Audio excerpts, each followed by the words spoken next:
있습니다. 다시 말해서 인간은 스스로의 추론 능력을 무척이나 축혀 세우지만 과학자들은 추론 능력이 논리적인 사고방식보다는 논쟁에서 이기는 것과 더 관련이 있다고 본다. 네, 안녕하세요 여러분, 오프엘입니다.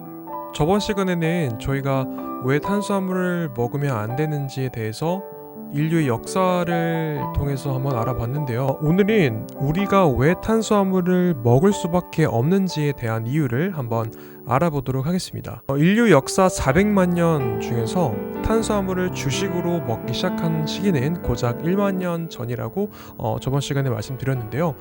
본격적인 농업사회는 겨우 4,000년 전부터입니다. 그러니까 계산해보면 400만 년 중에 4,000년 전이니까 한 1000분의 1 정도의 기간이네요. 그래서 한 99% 기간 동안에는 단백질과 지방을 위주로 섭취해 오다가 마지막 1%에 바로 탄수화물 섭취가 시작이 된 건데요. 저희가 그 탄수화물 섭취하는 그 시대에 살고 있는 겁니다. 그래서 탄수화물 섭취가 굉장히 자연스럽게 여겨지고 있고, 또 저희 조상들은 탄수화물 섭취를 하지 않았음에도, 그리고 또한 400만 년, 그러니까 399만 년 동안 저희 몸은 지방을 대사하는 에너지 체계로 지나해 왔는데 왜 우리는 계속 탄수화물을 먹게 되는 걸까요? 그 이유는 아직 저희 뇌가 발달하지 못했기 때문입니다. 과거에는 탄수화물이 필요했습니다. 왜냐하면 현재처럼 음식을 원할 때면 언제나 구할 수 있는 그런 시대가 아니었거든요. 그래서 탄수화물이 보이면 굉장히 먹고 싶은衝動이 들었고, 그런 현상은 자연스러운 현상이었습니다. 이 탄수화물이 저희 몸에 들어가게 되면 지방의 형태로 저장이 되는데, 이 지방이 먹이가 없는 그런 시기를 버티게 해주는 굉장히 소중한 그런 에너지 원이었던 거죠. 그러니까 탄수화물은 말 그대로 저희가 비상용으로 섭취했었던 그런 에너지 원이었습니다. 하지만 현재의 시대를 살아가다 보면 현재는 마트에만 가봐도 언제나 저희가 먹을 것을 구매할 수가 있습니다. 그런데도 저희는 음식을 보면은 당장 입으로 집어넣고 싶어 합니다. 왜 그러냐면 아까도 말씀드렸다시피 저희 뇌가 아직 발달하지 못했습니다. 아직 시대에 맞추어서 진화하지 못한 건데요. 그래서 음식만 보면 바로 입으로 집어넣고 싶어지게 되고 또 그렇게 되는 겁니다. 그래서 첫 번째 이유는 저희 뇌가 발달하지 않았기 때문에 탄수화물을 계속해서 먹으려고 한다. 이고요. 두 번째는 저희 뇌는 먹는 것과 그리고 쾌락의 감정을 연결시켰습니다. 이 두 가지를 연결시킨 이유는요, 만약에 먹는 것을 까먹게 되면 생명에 위협이 되겠죠. 생명을 유지하기 위해서 저희 뇌는 이 쾌락과 이 음식을 한 신경회로로 묶어 놓은 겁니다.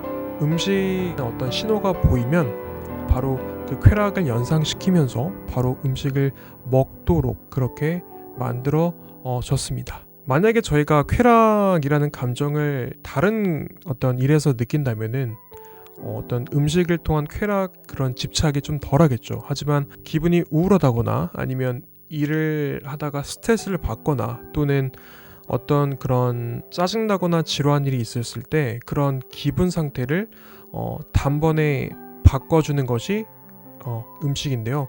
그 음식을 통해서 저희는 기분을 바꾸고 싶어 하는 겁니다. 그래서 배고프지도 않은데 음식이 당기는 이유는 바로 그 감정적인 허기 때문입니다.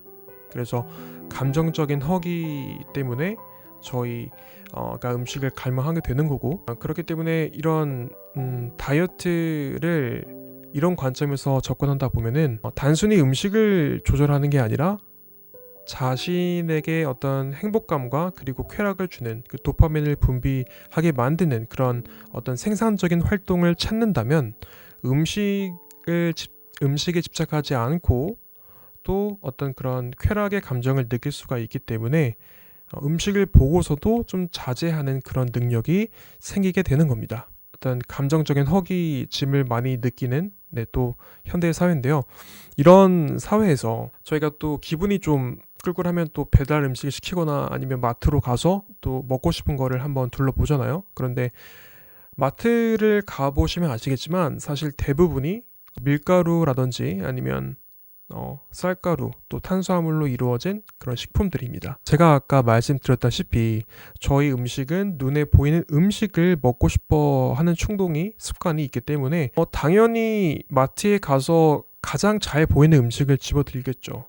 만약에 그 마트에 갔는데 가장 잘 보이는 음식이 단백질이나 지방이라면 그 음식을 택할 가능성이 더 높았을 겁니다. 그런 음식들로 채우게 되면 또 원가도 비쌀 테고요.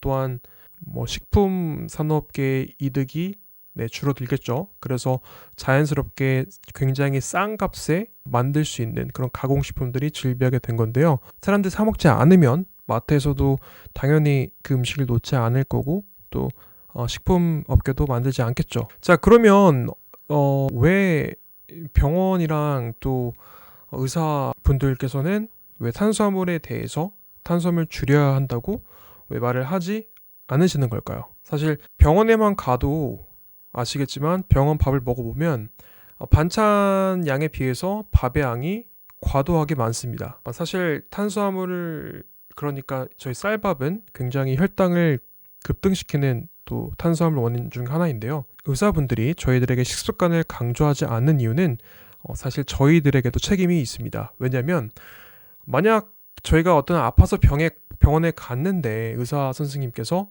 그냥 밥 잘 드시고 쉬시면 됩니다 라고 말을 하신다면 저희 기분이 어떨까요? 너무 당연한 말이어서 내가 이 말 들으려고 병원에 왔나? 라고 생각하실 거예요 아마. 그런데 사실은 그게 확실한 방법입니다. 왜냐하면 저희가 병원에서 처방해주는 약은 영양제가 아니기 때문이에요.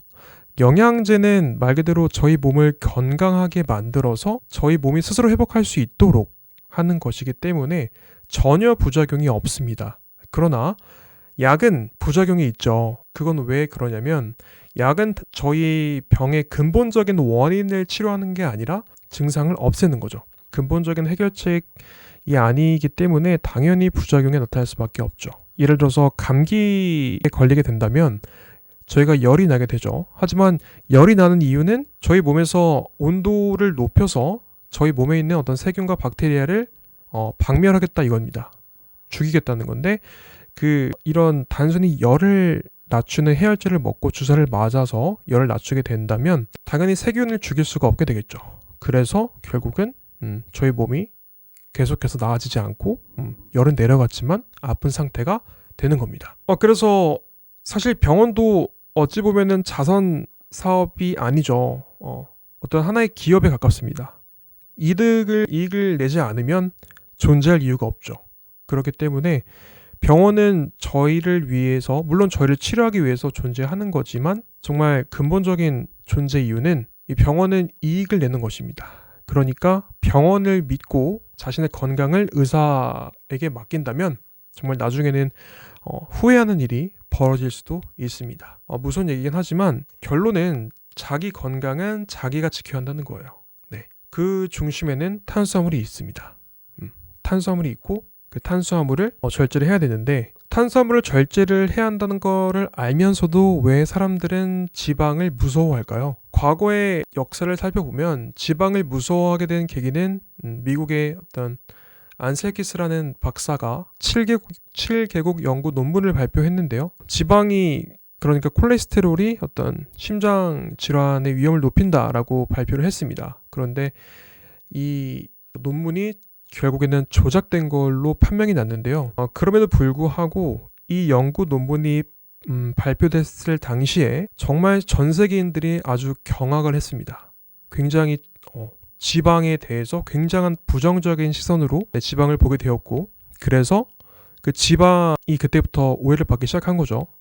그런데 지금도 그러니까 그 연구가 진실이 아닌 것임에 밝혀졌음에도 불구하고 지금까지 지방을 사람들이 무서워하는 이유는 그 지방에 대한 어떤 굉장히 부정적인 논문이 발행됐을 당시에는 굉장한 사람들의 어떤 충격의 감정에 휩싸였을 거란 말이죠. 부정적인 감정에 이입되다 보니까 그런 어떤 지방이 저희 의식 속이 아니라 무의식 속에 굉장한 어떤 악마의 어떤 존재로 자리 잡은 게 아닌가 그런 생각이 듭니다. 그래서 머리로는 지방이 괜찮다는 걸 알지만 왠지 모르게 혈관을 막을 것 같고 또 건강에 좋지 않을 것 같은 그런 느낌이 들게 되는 거죠. 이런 현상에 관해서 잘 설명해 주는 책이 있는데요. 바로 뇌는 팩트에 끌리지 않는다라는 책입니다. 그러니까 저희 뇌는 단순한 어떤 사실을 원하지 않는다고 해요. 이 책 페이지 10페이지에 나온 내용인데요. 이것을 바로 역화 효과라고 합니다. 읽어드리면 역화 효과에 대한 여러 연구가 인간은 싫어하는 증거를 거부할 때 그에 대한 반발 심리로 기존의 입장을 더욱 강화한다는 것을 입증했다. 필리처상을 수상한 엘리자베스 콜버트가 뉴요커에 쓴 왜 사실은 우리의 마음을 바꾸지 못하는가 라는 글에서도 이렇게 말한다. 사람들에게 정확한 정보를 주는 것은 별로 도움이 되지 않는다. 사람들은 정확한 정보를 간단히 무시해버리기 때문이다. 다시 말해서 인간은 스스로의 추론 능력을 무척이나 추켜 세우지만 과학자들은 추론 능력이 논리적인 사고방식보다는 논쟁에서 이기는 것과 더 관련이 있다고 본다. 그러니까 어떤 정확한 사실을 원하는 것이 아니라 내가 알고 있는 게 맞아 라고 옳다고 상대방에게 입증하는 것이 더 중요해진 그런 사회라는 것입니다. 그래서 안타깝긴 하지만 계속해서 이런 믿음이 바뀌지 않는다면 건강해지는 것은 어렵습니다, 사실. 그래서 제가 하려는 것은 정말 너무 단순합니다. 결국에는 건강한 음식과 건강하지 않은 음식의 차이는 혈당을 높이냐 그렇지 않느냐의 차이고, 이 혈당을 높이는 것은 바로 탄수화물이다. 그렇기 때문에 탄수화물을 줄여야 한다 라는 어떤 굉장히 심플한 메시지인데, 또 다이어트에서 사람들이 실패하는 이유가 이 탄수화물을 단순히 줄인다고 해서 또 다이어트가 되는 게 아니거든요. 저희 몸은 칼로리 섭취를 줄이게 되면 그 칼로리 섭취를 또 보완하기 위해서 어떤 다른 에너지원을 섭취해야 되는데, 지방도 섭취를 못하니까 섭취할 에너지원이 없는 거죠.